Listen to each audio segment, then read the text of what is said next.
Good morning, everybody.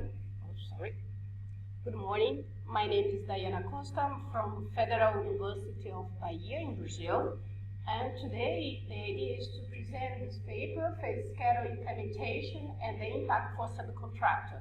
It's important to say that this is very preliminary results of a project that we are developed since last year, 2016, into a construction project from the start to the beginning. So we are trying to implement the last planner system, focus on the phase scheduling, and also we are trying to develop a framework in order to analyze the practice of the phase schedule as well as the process of the last planner system, including the adherence of the plans, reliability of the plans, workflow, and so on. So this is just the first results that we have. So last planner system is very well known in our community. However, phase schedule practice it's not very implemented in the context of the Brazilian construction companies. So this is why we decided to develop this work, trying to use the technique of phase scheduling as a collaborative planning in order to in our project performance work together to design the process delivered milestone. On the other hand, the subcontractors, we still observe that the subcontractors need to be more engaged in the plan. So we need to promote an environment based on trust and based on transparency. This is why we decided to implement the phase schedule, involve a lot of the subcontractors in this project. So the main objective of the whole project is to develop a framework to evaluate the last planner system, focus on the phase scheduling process, aiming to increase the reliability of the plans, improve the workflow, and accomplishment time schedule. However, this paper will focus on the understanding of the impact of the phase schedule on the subcontractor's practice and how this process assists the performance and the participation of the subcontractors in this process. So we are using design science research as the main strategy for this. So you can see that we are developing through two case studies, case study A and case study B. These two projects, as I said, we are studying from the beginning of the project to the end of the project. So we are collecting a lot of data in a weekly basis. So the idea is to implement the last planner and the phase scheduling practice through cycles. You can see in the two case studies that we have cycles of preparation, meetings, and monitoring. These are the main data collection that we are having in these two case studies. And we are trying to develop the artifact that this framework to analyze and evaluate the last planner system.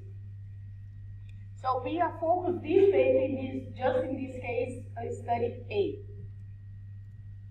So the case study A is a medical assistant and psychological support for patients. We start to collect data in April last year until November this year.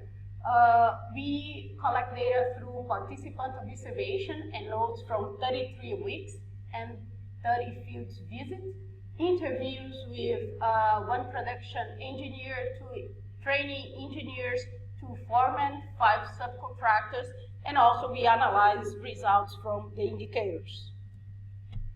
Basically, we implement the phase schedule through these cycles. We had, first of all, a meeting to decide which kind of phase we would like to analyze, and the decision to which phase we analyze was based on critical activities and interference or interdependence between the activities among the subcontractors. So before the schedule meeting, the phase schedule meeting, we had a kind of pre-meeting with each subcontractors in order to align some goals and duration of the activities in a more general way. And then we have the phase schedule meetings, and during this meeting we could organize the goals, we could see the interference between the activities, and we define the constraints that we have in order to get these activities ready for the execution in the weekly work plan. So we also involved in this process. So the phase schedule meeting, from the output of the schedule meeting that we use the technique back for, we formalize all this data in a worksheet for the look ahead meeting, for the look ahead worksheet and the weekly worksheet. And then we monitor all the constraints and activities. I forgot to say that the phases were foundation, structure, masonry, electrical plumbing, installation, facade, ceiling plasterboard, and drywall system. Finally, we tried to analyze this paper through two main constructs: to what extent the subcontractors were able to meet the activities plan and to keep their commitment to remove the constraint. And the second concept that we tried to evaluate was to evaluate their involvement in learning with the phase schedule practice. So some few results that we collect. So this is a graph that we show the PCR, the constraint removal indicator.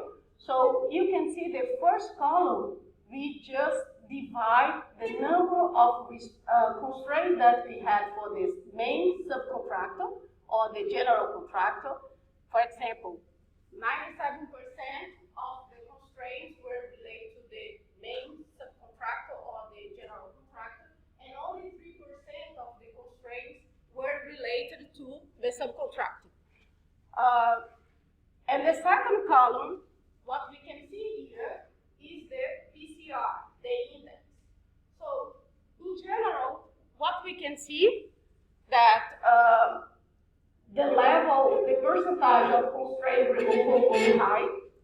The percentage of constraint removal were high in general, but for example, in this example that I highlight, only 62% of the constraints were removed, and only 3% of these constraints were responsible for the subcontractor. However, in this case, the subcontractor were hired very late, and during the phase schedule meeting, we noticed that he had a lot of constraints removed, and he was not able to do this because he was hired very late. So what we can see that the percentage of removal constraints were really, really, really low, because the influence of the subcontractors' constraint was not only for their activity, but for the main subcontractor as well, the general contractors. So another analysis that we did, a very regular one, very well done. So we have the PPC of the whole project and the PPC of the subcontractors. So we can see that the subcontractors had an average of 71% in general. One thing that was very interesting to notice in this work, that soon after the phase schedule meeting, the PPC is a little bit lower than the rest. Why? Because we noticed that the phase schedule meeting were developed, we need to develop the phase schedule meeting after 2 or 3 weeks the start of the activities. Otherwise, we don't have time to remove the constraints. So just to end our discussion about the performance and the participation of the subcontractors using this phase schedule technique. So what we noticed mainly in terms of positive aspects, they were very interested in the way that we developed and the technique. So they noticed that the transparency was better. It was better to clarify and to collaborate, mainly because they noticed during the meeting the several interferences between the activities. One thing very interesting that we noticed, because they knew about the deadlines, the start date and the finish date and the duration, they self-reorganized during the field in order to fulfill the commitment that they made during the phase schedule. So this was a very, very good result. So challenging, long time of the meetings, and late hiring of subcontractors. So concluding, we noticed that we reinforced our teamwork and a sense of collaboration with this.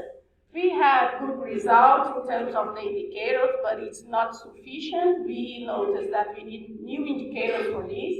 And this is why the next steps are the development of the framework, and we try to understand and evaluate the efficacy of the phase schedule practice in terms of collaboration, transparency, and commitment, and the efficacy of the last planning process in terms of adherence between plans, reliability, workflow, and time accomplishment. Thank you very much.